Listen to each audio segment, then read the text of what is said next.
السلام عليكم ورحمة الله وبركاته.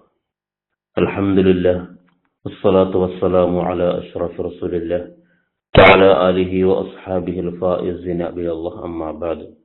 وعن أبي الدرداء رضي الله عنه قال قال رجل لرسول الله صلى الله عليه وسلم: دلني على عمل يدخلني الجنة.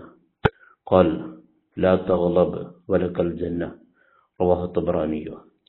സഹാബി പ്രമുഖനായ അബൂദർദാ റളിയല്ലാഹു അൻഹു നിവേദനം ചെയ്യുകയാണ്. ഒരു സഹാബി നബി സല്ലല്ലാഹു അലൈഹി വസല്ലമ തങ്ങളോട് ഒന്ന് ചോദിച്ചു: അല്ലാഹുവിന്റെ പ്രവാചകരെ, ദുല്ലനി അലാ അമലിൻ യുദ്ഖിലുൽ ജന്ന, എന്നെ സ്വർഗ്ഗത്തിൽ പ്രവേശിപ്പിക്കുന്ന ഒരു അമൽ അങ്ങ് എനിക്ക് അറിയിച്ചു തരുമോ?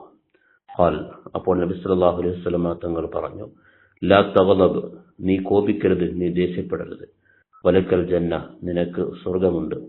ദേഷ്യം വരുമ്പോൾ അത് നിയന്ത്രിക്കുന്നത് തന്നെ സ്വർഗപ്രവേശനത്തിന് വലിയ സാധ്യത നൽകുന്നതാണ് എന്ന് മുത്തനബി സല്ലല്ലാഹു അലൈഹി വസല്ലം തങ്ങൾ ഈ ഹദീസിലൂടെ പഠിപ്പിക്കുന്നു. വഫഖനല്ലാഹ്.